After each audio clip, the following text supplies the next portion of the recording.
Welcome to Beyond the Closing Table. I'm your host, Michael Martin, and I'm here to interview top producing real estate agents, top producing mortgage lenders, and business owners.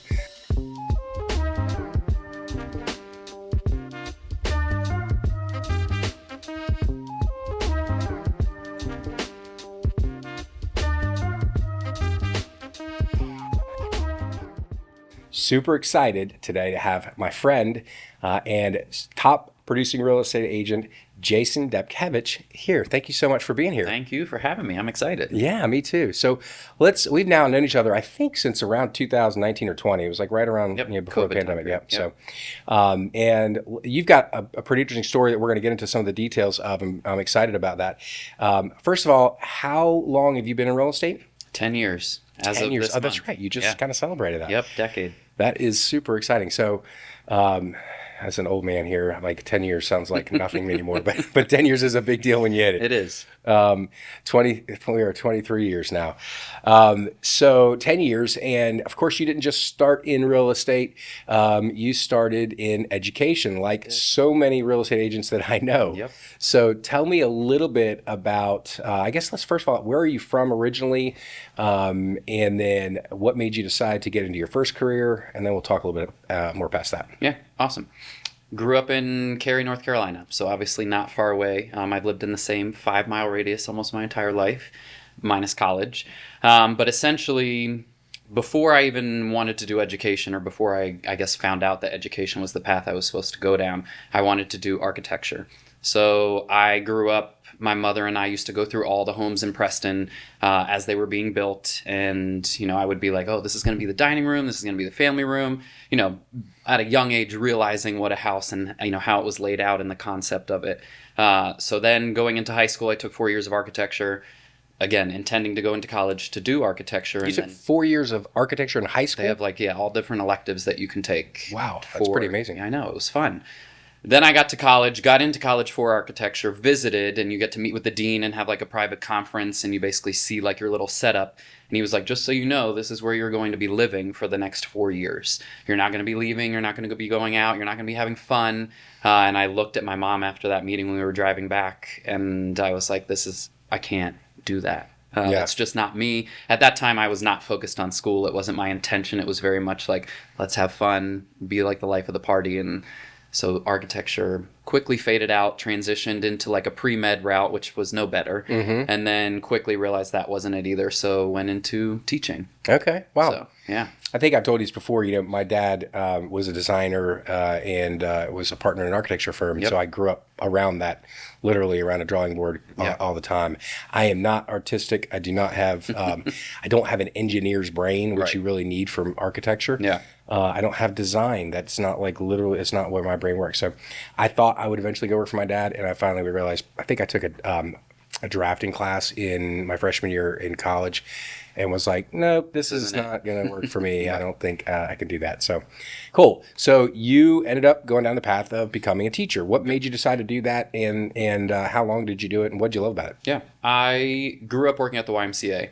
So that was always, there was connections with kids and families and helping them, achieve their best potential in a different aspect. So my parents had always said, like, I think you're meant to be a teacher. You connect with the kids, you help them, you inspire them. So that's the route that you should go. And of course, I just never listened. They don't know what they're talking about. So finally, it was like, okay, this is it. So got into teaching, absolutely loved it. Was only there for 4.5 years, but it is rewarding. It's an incredible career if they would pay teachers more. That's the unfortunate aspect of it. For me, I started traveling, and that's when I dipped my toe into that water and realizing like traveling costs money. And in order to do that, you have to have a job that's going to make more money than at least what a teacher's making. Sure. I made $2,056 a month, and it was just the majority of that went to my mortgage because I owned a home at a young age, and then it was like the rest was bills and HOA dues and things that weren't fun. Yeah, so $2,056 is not going to help nothing. Much in the traveling budget. No, not at all. So much less a mortgage. Right. Yeah. So then it was just for whatever reason, it was like an easy transition. I knew exactly what it was that I was going to do. I think people growing up was always like, you should do something relating to housing. So I thought that was architecture. It wasn't. So took the real estate course the month after I left teaching and knocked it out, passed, and started the started the So journey. did you have any kind of mentors early before you even got your license, like that you were talking to about real estate, or did you just do that completely on your Not own? at all. It was on a whim. Okay, It was wow. like, this is it. I really felt like I've known a lot of people that have just done that, right? Especially during pandemic. It seems like a lot of people got their license Right, they during did. that Yeah. period of time because Well, they were sitting great at time home. of year. Yeah. Perfect. Yeah. And so, of course, that was long before the pandemic. So once you became a realtor, like, were you selling houses while you were at school, like still teaching, or did you just say, I'm done with teaching and jump into real estate? Yeah. Left it completely. Okay. So cut it into September, started the class in October, was done in December, and then started selling like February. Wow. Okay. And what company did you join when you first started, and what made you choose that company? Fonville Morrissey Okay. in Preston. I grew up obviously in this area, so that was a very dominant company that was in that kind of Preston area that I was growing up. So I always saw their signs.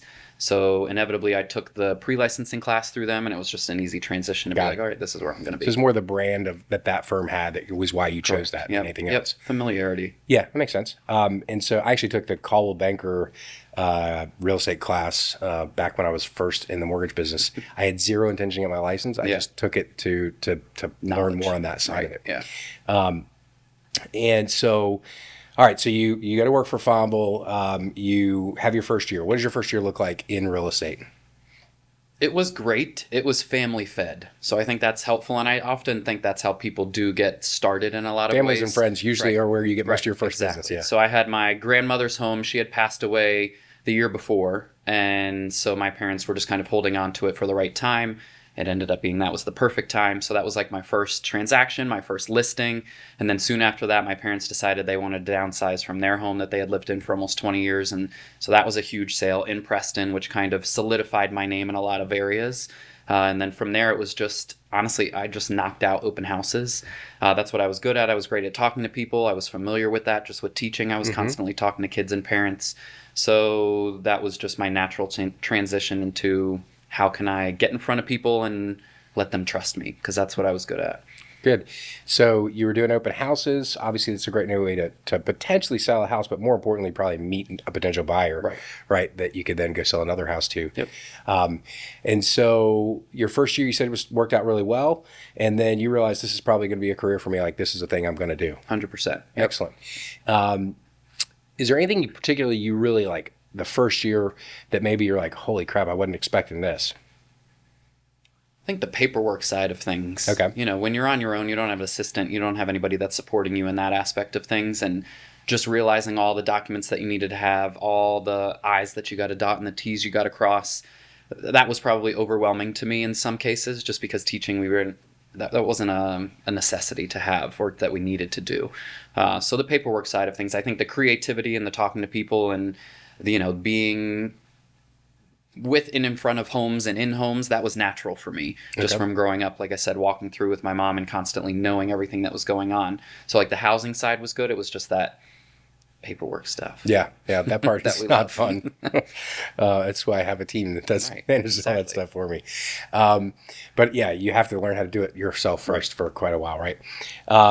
And so, all right, so you then, like, I'm curious, when you got in, you were obviously part of an office.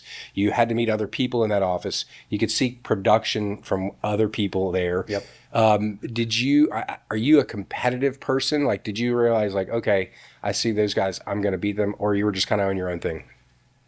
I feel like I'm both. Okay. I'm extremely competitive, and that's just my nature. But I looked at that as like, this isn't going to be an instant win. Mm-hmm. You know what I mean? It's not going to be something that I'm able to surpass all these people that have been doing it, especially at that Preston office. They were veteran agents. And so they were doing, some of them $15 to $30 million a year, which to me, my first year, I think it was like 3 or 4 million. Sure. That just seemed exponentially far away. So 10x easy. right.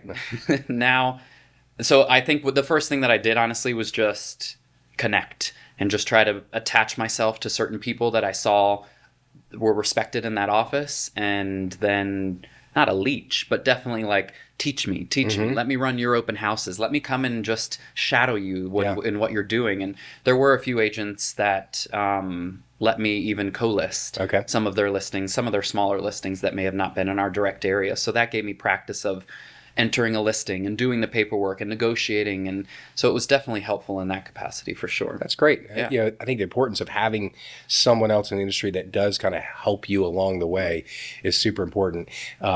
You know, I got in the business. My best friend was a mortgage lender, and he's the one that kind of encouraged me. And we ended up having this interview, and him and his boss, and his boss said, "Well, I'll hire him, but you got to train him." And Yeah. fortunately, my buddy, you know, and the other guys in the office were just super helpful to me, because, you know, you're constantly putting you know, for the mortgage side of it specifically, it's putting puzzle pieces together for every deal, and it's just so different based on somebody else's unique situation. Yeah. How do we find a solution to make this thing happen? Right. Because the last thing we ever want to say is no. Like, we don't get paid when you say no. They don't buy a house. Right. But you can't say yes to every one of them. No. So.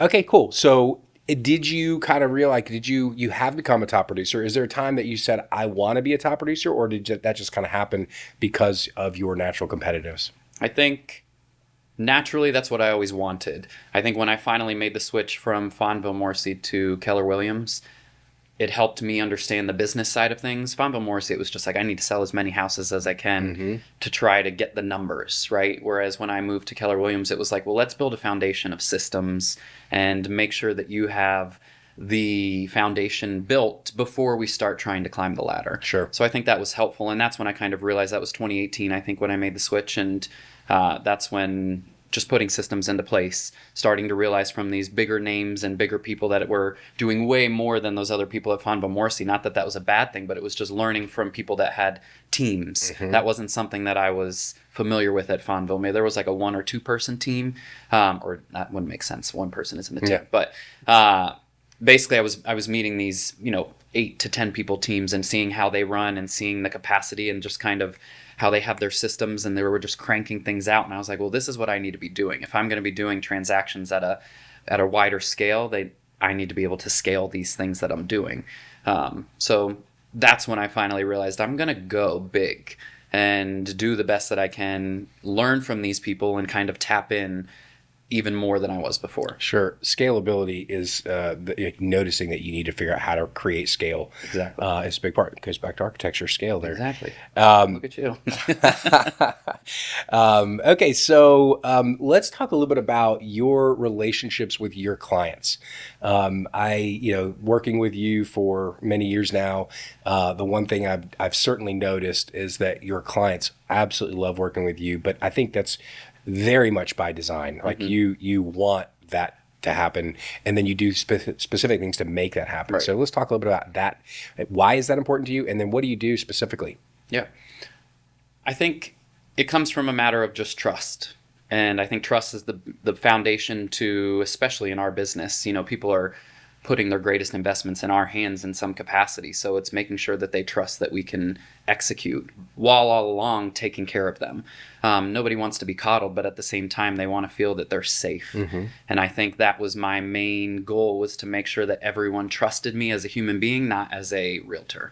And in doing that, it definitely helps build your business, because if somebody is taken care of throughout, beginning to end, and then so on and so forth past that time, they're going to refer you to other people, and then that's the domino effect. But yeah, I think taking care of clients is most important, and I think doing little things, whether that's client events, as you do as well, little pop buys or gifts or mailers or cards, and just remembering all the little things and making it as of a magical experience for them throughout the transaction, and then, like I said, beyond that transaction as well, just making sure that they're kept care of. Care, I think, is super important on top of trust, and feeling cared for is huge. Yeah.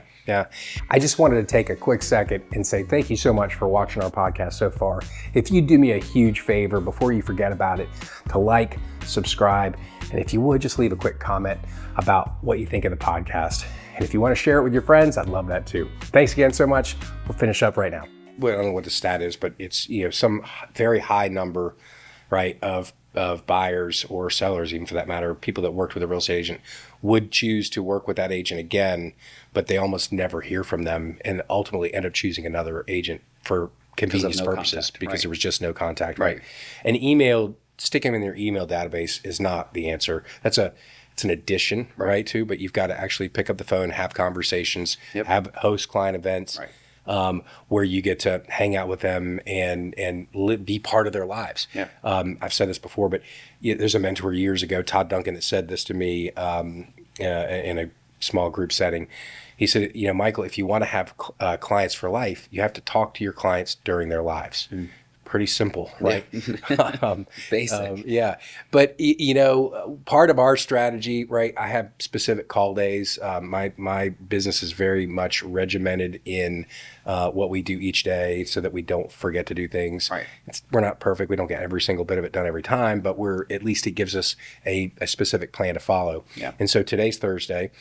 Thursdays are always past client call day, right? So I call anywhere from 10 to 20, sometimes more, but usually somewhere between 10 and 20 past clients each Thursday. Yep. And it's just staying engaged. Now, when I first started doing this, it was like, what the heck am I going to say? How am I going to, are they going to want to talk to me? This? Right, I haven't talked to this client in 4 years. Like, Right. are they going to remember who the heck I am? Yeah. And I don't know why and I'm a pretty confident person, but I don't know why, like, you can sometimes have that call reluctance. And yet every single Thursday when I make those calls, it's like, oh my gosh, thank you so much for calling me. I really appreciate it, right? They're so grateful for it. Yeah. And they may not have a real estate question, but they certainly are generally happy to talk to you. But sometimes they do have, whether it's a real estate question or something else regarding finance for me. Yeah. And so I think it's very important to maintain those relationships. Let's talk about some of the client events you do. Obviously, I've been a part of some of them, but let's talk. What are some of your favorite client events you do each year? I don't repeat things for the most part, so that's not the smartest thing to do. Most definitely, recreating the wheel every single time.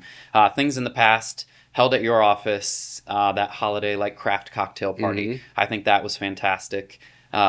We have done like fall pictures where we did it at a winery. We had food trucks come. Basically anything that I can do to interact with them. Also another one that you were at is that skating event. Yep. But something that's fun, different, not just getting together at a brewery, even though I don't think that's a bad thing to do. It's more casual. But I try to go, I guess you could say, like above and beyond, which is kind of my motto with everything that I do. I want to make it something so unique.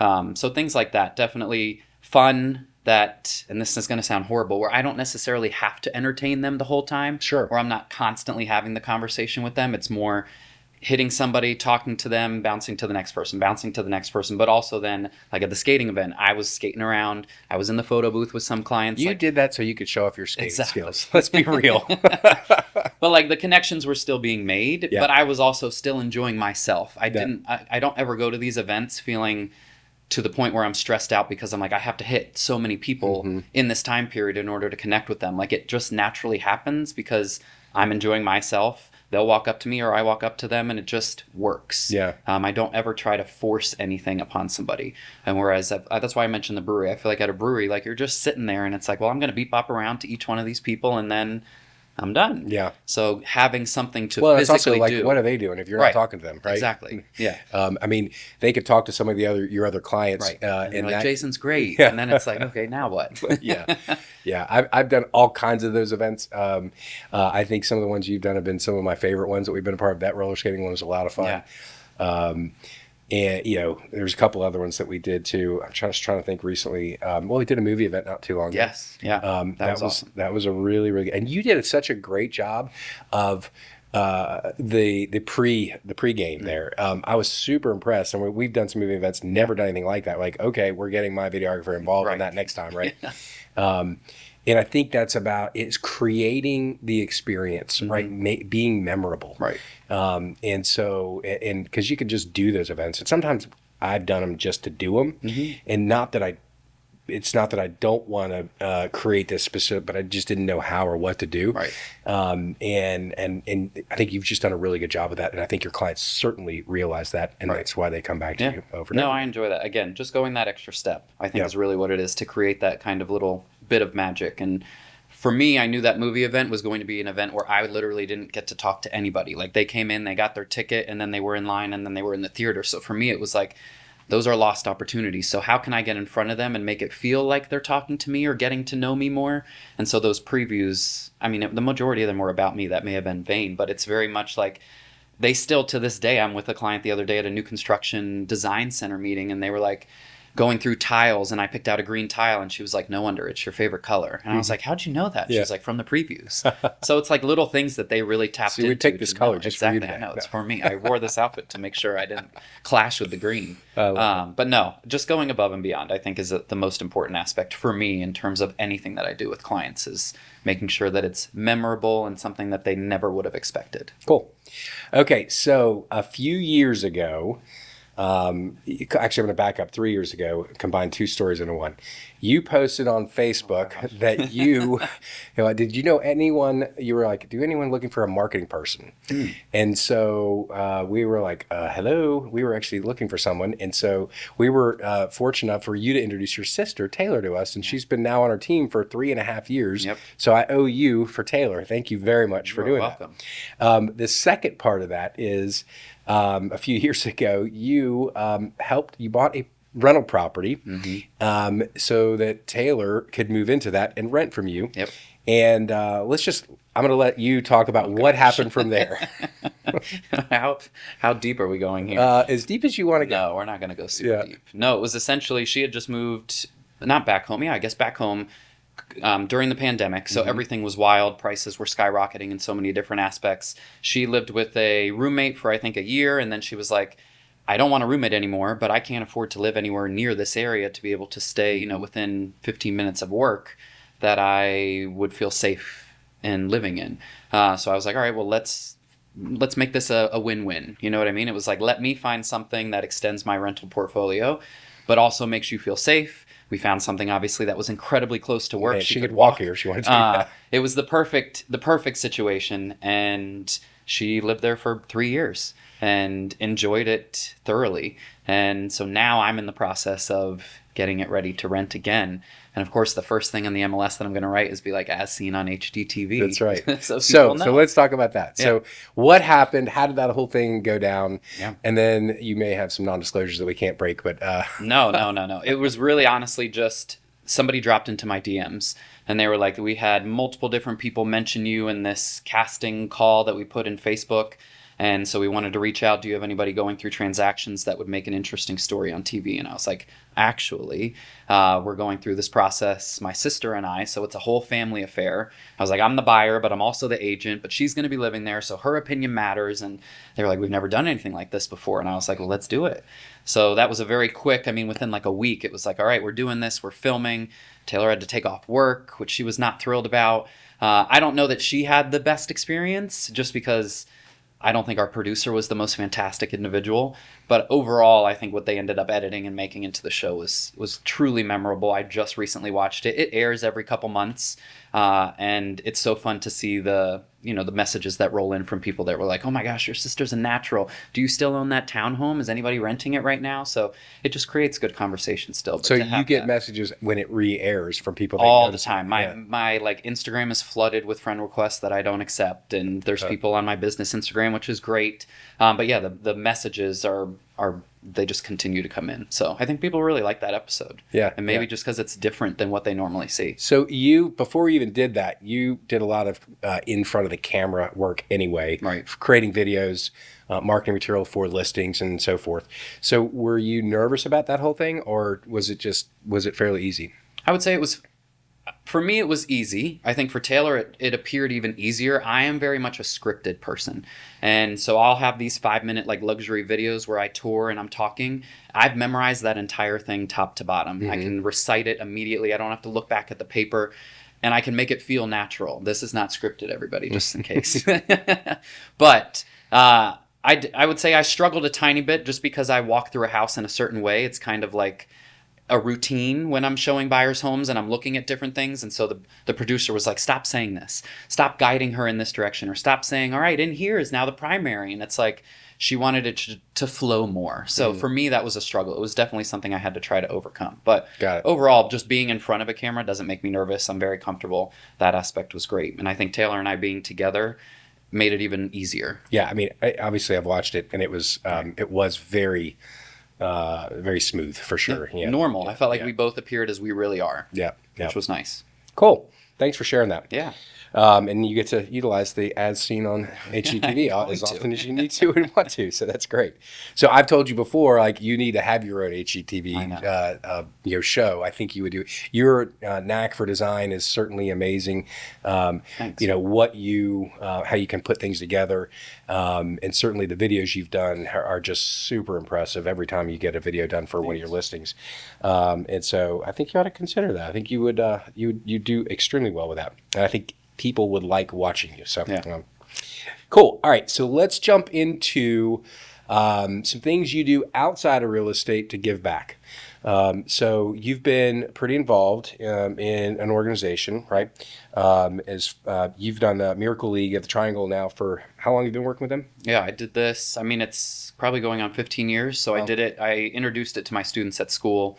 And then I was like, once I left, I wanted to continue, volunteering. So then it was bringing clients there who absolutely have loved it as well. So we try to do that once a year at least. Yeah, I know every time you've done it, I've not been able to be there, which I've been disappointed about. So keep me ahead of what the next I event will. is. Would love to get on my calendar. For those that don't know what that organization is all about, why don't you Yeah. just tell them? Yeah. So the Miracle League is essentially a baseball game for kids that have any sort of special needs. So that could be physical or mental, and it is just a safe space for them to play a game of baseball. And it's fun, it's very interactive. There's not, I wouldn't say it's a traditional baseball game, it's definitely more go with the flow, Mm-hmm. hit the ball and run through all the bases, but it is like a very powerful and uplifting time. And I always tell people, like, you will leave with the biggest smile plastered on your face, and all you will want to do is come back the next year just because it's that rewarding. So it's something that I treasure for sure. And then, any clients that haven't gone yet, or somebody like you that I've definitely asked, I know Nicole and Taylor have been able to go, but it's an experience that is unlike anything else. Yeah. So this year, I have not told anybody this. It's not even, I don't think, been announced, but I just got named as one of the Miracle League board directors Fantastic. as of this year. So it's exciting. Will this be the first board you've been on? Yeah. That's awesome, Yeah. man. It's not something I've ever like pursued or necessarily even wanted to do, but this was just because of my background and how much I do care about it. I was like, this is something I would definitely consider. So, and it ended up happening. That's great. Yeah. Yeah, definitely. Again, keep us posted on that. I definitely want to get that on my calendar. For sure. Okay, so let's talk a little bit about advice for new agents. We talked about how you kind of got mentored and kind of were able to absorb information from some other agents in your office when you're there. You're at EXP. You guys don't really have an office to hang out at, so you don't have that community to be a part of right now. But if a new agent's watching this and wants to learn how to become a producer, I think you did just somewhere around $20 million last year or something like that. That's just a really good living, especially if you don't have a team that you're paying the salaries and all that stuff for. If you were to give advice for someone that's either just recently got their license or considering getting into real estate, what's some of the advice that you would have liked to hear yourself 10 years ago? Honestly, I've not been on a team, but I think that is a great place to start. So that's also, I've been encouraging anybody that comes up and approaches me to say, let's talk about joining a team, see who has the availability, who has that spot open, because then I think you learn the company aspect of things. You learn the systems, you learn how things should run. And with that, once you feel comfortable and once you've kind of built your own database and your own sphere, then I think you branch out and you take all that knowledge that you learned and you implement some of your own things that you've kind of done along the way, but maybe haven't been able to do in their full capacity, and then create your own brand. But then you have those foundational skills that I did not have, right? And that was me, again, kind of leeching off of other people to learn how things worked. Whereas if you're on a team, you're benefiting from that and you're also helping the team. So that's, I think, the natural progression in for any new agent would be to find a great team, somebody that has great values that kind of align with what you're hoping to learn, grow, be there for a year or two, and then if you feel comfortable, go out on your own. Yeah. And then from there, it's just all about, you got to have grit and determination in order to win on your own. Yeah. So what does that mean to you, grit and determination? You can never stop. And I know that sounds terrible, but it is very much, when you feel like it's tough or when you feel like something's not working, you have to figure out how to pivot and figure out how to make it work, because you are on your own, right? Like when I left teaching, even though I had only made $2,056 a month, like that was a living. So going into real estate, there was nothing guaranteed.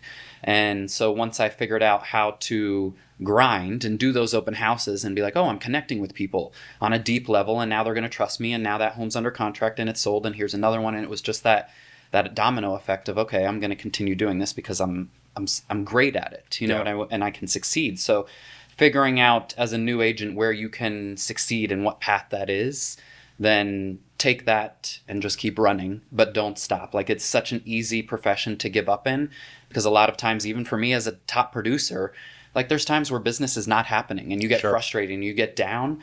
It's the point of, okay, well, what can I do to make people remember that I'm still here, or remind them, hey, I'm here for any of your referrals, or do you know anybody? You know what I mean? And then figuring out, okay, maybe it's time for a client event. I need to get in front of people just so they remember me, or I'm going to drop all these little goodie bags off, or I'm going to send out this, you know, mass newsletter that's got something super interesting. So figuring out just how to stay relevant and then tapping in at any chance that you can without saying, well, this isn't working, I'm done after 2 months. Yeah. So where does most of your business come from? I feel like I know the answer, but where does most of your business come like from? 92% of it is referral based. Okay. And Referral from where? From my sphere of past clients. Okay.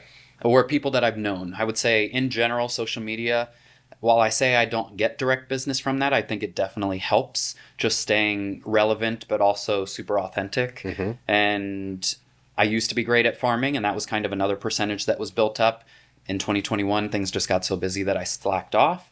This year, that's kind of my main top goal, is to start farming again, because your sphere can run out. Yeah. And while they can send you as many referrals as they want, it's, unless you're like hyper extending it in some way of meeting new people and joining clubs and doing that, which I preferably don't want to do, like you have to figure out the other sources of business to bring it in. So for me, farming this year is going to be my top goal, to make sure that I'm continuing to grow. Good. And just for everybody, to make sure everybody understands that, I assume most people watching this would, but if there's some business people, what does farming mean?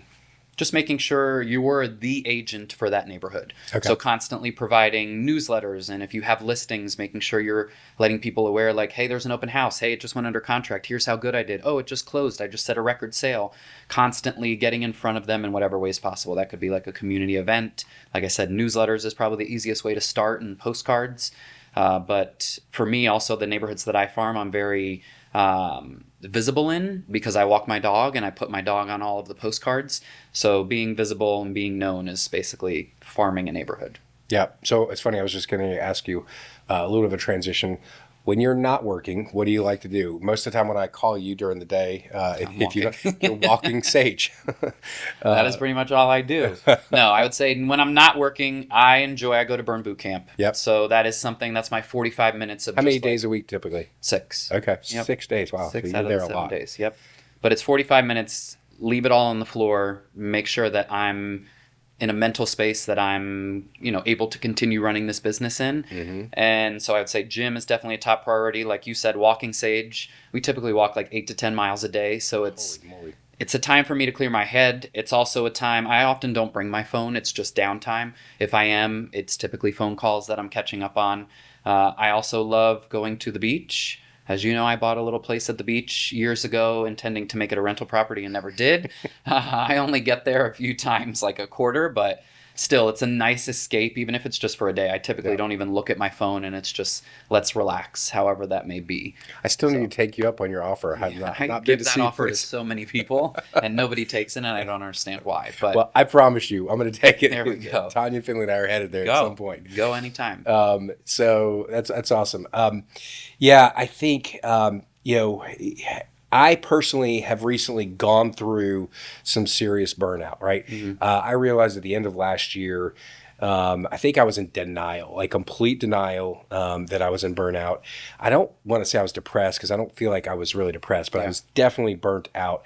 Being in this business for over 20 years, after the grind of, 2019 was a great year. 2020 was insane. 2021 was ridiculous. 2022 was still a great year, although there was a fair amount of decline from 2021. And so 2022, we're figuring out, okay, what's going on in the second half anyway, right? Like, how do we react to this change in the market? Like, interest rates have moved from 3 to 7, Yeah, 10. even 8% at one Right. point. And so, fortunately, they never got to 10, at least most rates that I saw.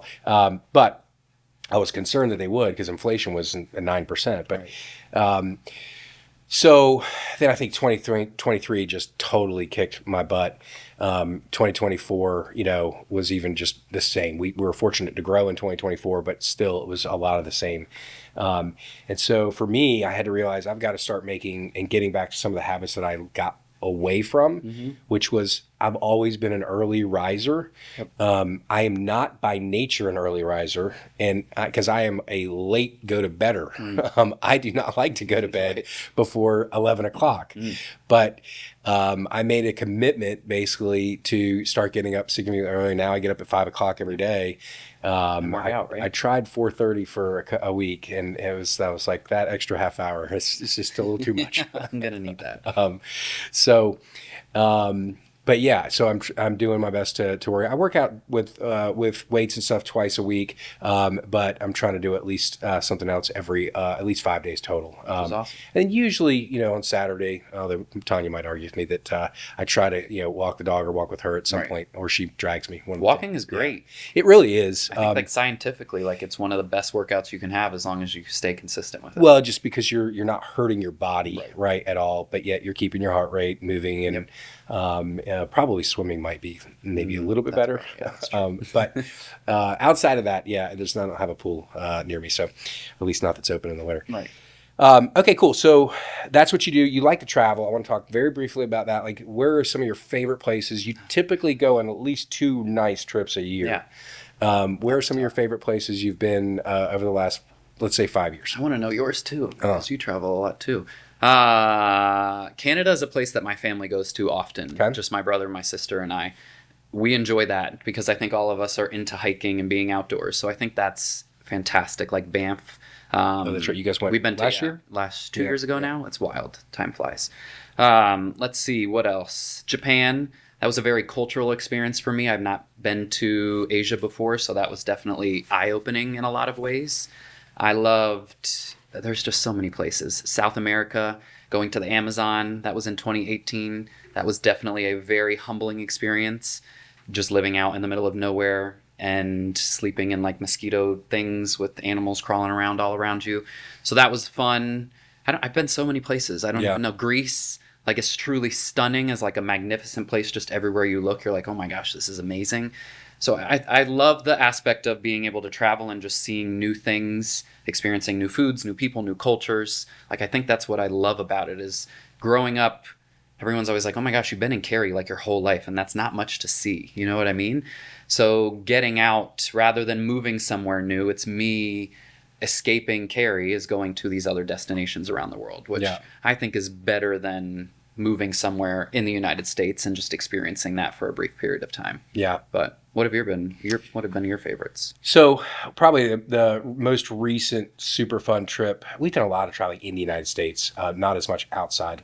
But one of the most recent fun trips we did, summer of 2022, Tanya, Finley, and I went to London for 5 days and Paris for 5. We loved both places, but we all agreed we prefer London over Paris. There are some people that absolutely think that Paris is the best place in the world. Yeah. It's very interesting and fun. Right. There's so much to do in London. Yes. Like it's a nonstop of just endless and things it's even better when you get out of London. Yeah. We went to the Baths, or to Bath, I'm sorry. Bath's a different place, but Bath. And that blew my mind. It was like you literally just walked into, this ancient world. It was just so incredible. I lived in England for 3 months. I was in school there. I was an exchange student. I didn't really get any credit, but I had a whole lot of fun. Again, a lot of life experience. Right, which is more important. That's right. And so those are certainly some fun places we've been. And then, we love to go to like South Florida. Chica Lodge is a really cool place in Almirada. And love just being in the Keys. I'm not personally a huge fan of Key West necessarily, but the Keys itself, I love being there. The Key West to me is almost like Myrtle Beach, which of the Keys. Yeah. And it's still fun. Don't get Yep. me wrong, but it's just different. And beautiful sunsets. I like, Gosh. you know this about me. I think I run 100 miles an hour all the time. And so when I travel, one of the things that's really important for me is a place that really almost has nothing to do. I don't, you and I think, are good friends. I don't know that you and I could ever travel together. Probably not. Because you and I have talked about this. You're a very regimented traveler. You've got the days, the hours, the minutes planned out of your whole trip. Where we are definitely more like, let's create a Go with loose the flow, schedule right. and let's just chill. Relax. So, one of my favorite places I've talked to you about is going to Bald Head. It's like, would love to buy a place there one day. Yeah. And then the mountains, just going mountains, somewhere and doing, yeah. as little to nothing as possible. Yep. That's where I get my downtime and I really kind of, get Re-energize. my energy back. Right. Yeah. So, we're gonna have to wrap up here shortly. Is there any like super crazy, fun, memorable experience you've had in real estate, whether it's at a listing or showing or anything just wild and crazy? You're like, I cannot believe this happened, that you can think of off the top of your head, that would be fun to share. And I'm totally throwing this with you. This may not without be, any- I don't know if, this isn't like a crazy wild experience, but for me, it was like a very profound moment. So it's not going to be super fun. Okay. But essentially, I told you $2,056 is what I made every single month as a teacher. So as after taxes, I think it was like whatever that is, 24,000 something dollars. And I remember That was what your deposit was. Is that correct? that's like, Yeah. what do you mean? Oh yeah, After that's taxes, what I correct. Yes. So like 24,000. I think I made like $34,000 Yeah, sure. before taxes, whatever. So, and that's even a good number to know in this story. I think it was 2019. So I'd been in the business like 4 years, maybe. I think it was my first $1 million sale. And when it was an off market, so I got 3% of that and I got the commission check. And I just remember looking at that. It was before like direct deposit was big. And You made over $37,000. And I was in awe of just like, I'm having like a weird moment right now thinking about it, but like realizing that that's what I made in an entire year after having extensive education and being teacher of the year, my first year teaching. And it was like all of these things added up to one paycheck from a house that I sold. Like it was an awkward moment, but an incredibly proud moment. It was like, okay, I'm going to keep doing this. You know what I mean? I'm fulfilling that desire that I had hoped for, is like I make my own destiny in this case, and however much work I put into it, I'm going to get out of it. So it was a surreal moment. Yeah, that's a great story. I'm glad you shared that. It's there have been a couple of little moments like that for me in the mortgage business too. But it's like you're like, I can't believe that just happened. Right. Like it's so humbling. 2020 too. and 2021 were financially Crazy. those years for us were just beyond insane. So Yep. Cool. All right, last thing I'm going to ask before we wrap up, and that is. We're in a very weird market, like super weird. And in the 20-some years I've been doing this, maybe the most competitive market I've personally ever been in from a lender standpoint, because every lender is fighting tooth and nail to do a deal, and they'll do it for almost nothing. Right. And it's obviously challenging when you have value you're trying to add to a client, right? Yeah. Forget about that though. When we just talk about the market from a purchase and selling standpoint, I just recently have had a couple transactions where the client got under contract. One, we lost a deal. In fact, I had two buyers making an offer on the same property, and they were two of multiple offers. Actually, right down the street from the office here. I think the property was listed for somewhere in the upper sixes, and one of my buyers, the higher of those, offered. Upper sevens, excuse me. And one of my buyers offered $850 and was told they weren't even close. Wow. And it's like, holy crap, but yet you have homes that are on the market for 60 plus days, right? Yep. And so I think, where there's a lot of confusion. Like, is there any trends that you're seeing or any like advice, or like, what are you feeling about this market and how are you going to win in 2025? Yeah, I think like you said, it's very interesting just how things are panning out, because like you said, I'm seeing homes that are sitting on the market for months, and then there's homes that'll come up that are $2 million that still have multiple offers and are sold immediately. Yeah. So like I don't want to say my bubble, but in that little 5-mile radius that I've lived my whole life, I'm seeing typically carry sells relatively quickly, right? And that's mainly like school dominated. But now I'm seeing if a home, I think there's still unrealistic expectations for sellers that are not set properly. So I think they still think that we're riding this high of a market that we've had the past, 4 years. And so they're not prepping the house that it needs the way that it needs to be prepped. And then they're still pricing it at a value that we have prepped it correctly. And so then it goes on the market and people were like, I'm not paying this premium for this. I still have to rip this out and paint this and do that and redo that. And so then it sits and it sits and it sits, and then they're just going to be chasing down for a long time. So I think advice for people in that situation, I don't even know if that was the question, but it is like, just make sure that you are properly doing everything to the fullest extent. I always tell sellers, like, let's eliminate every and all objection. So that way, whenever a buyer comes in, they feel confident in moving forward and going 200,000 over ask. And I don't know what that house condition was like, or if it was just the location, but typically if it checks all those boxes for the most part, then a buyer is going to go in way more confident than seeing it of like, oh, this is slapped and put together. Ultimately, right, what you want is the most number of eyes looking at the property, right? So that you don't want to eliminate potential buyers before you even, they come see the property. Right. And so once they see the property, now we got, okay, this is an opportunity, because, right, the first showing, as we all know, is not when they come to the house, it's what they're seeing online. Right. So photos can be deceiving, though. That's the problem. That's true. Constantly I'm looking at, I'm like, oh, this looks great. And then we go see it and it's just like filthy and baseboards are disgusting and this and that. And it's like, you don't realize, because photos do a great job of kind of hiding those imperfections. Sure. So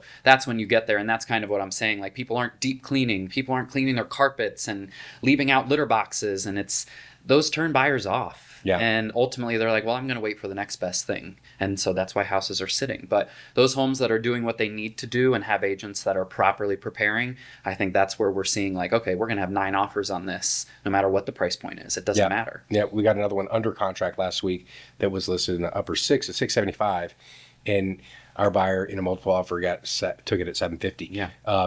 Before the weekend. Right. Which was crucial. I think if we had not got it on Friday, we probably wouldn't have got it, or had it gone much higher, through the weekend. Yep. So, thank you so much for your time, Jason. You're welcome. I really appreciated you being here. Yeah. Appreciate you being super transparent and helpful. I think those that are going to be listening will certainly learn from you on that. And I just want to say thank you. Yeah. Really appreciate you being Thank here. you. Let's do it again. Absolutely will. Again, thank you so much for watching. Please do us a huge favor and like, subscribe, and comment. We'd love for you to share this with your friends and family. Hey, take a second, put it on social media. We'd love for you to do that. Some of our friends have done that. We're super grateful, and we look forward to seeing you the next time on Beyond the Closing Table.